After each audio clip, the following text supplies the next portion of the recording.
जाड्यं धियो हरति सिञ्चति वाचि सत्यं मानोन्नतिं दिशति पापमपाकरोति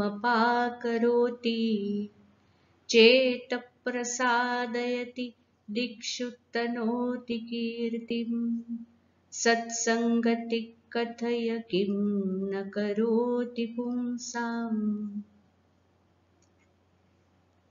The company of good people, the company of noble, transforms a person. It washes out the sluggishness of the intellect. It paves the way to truth.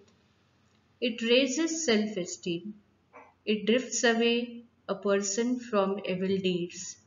It fills the heart of a person with bliss, and it spreads the fame in all directions.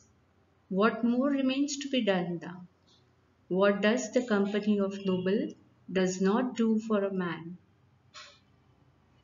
Once again, जाड्यं धियोः हरति, जाड्यं धियोः हरति, सिञ्चति वाचि सत्यं, सिञ्चति वाचि सत्यं, मानोन्नतिं दिशति, मानोन्नतिं दिशति, पापमपाकरोति, पापमपाकरोति, चेतप्रसादयति, चेतप्रसादयति, दिक्षु तनोति कीर्तिं, दिक्षु तनोति कीर्तिं, सत्सङ्गति कथय किं, सत्सङ्गति कथय किं न करोति पुंसाम्, न करोति पुंसाम्.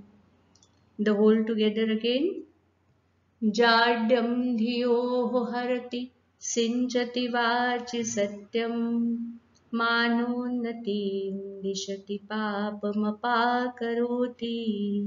चेतप्रसादयति दिक्षु तनोति कीर्तिं, सत्सङ्गति कथय किं न करोति पुंसाम्.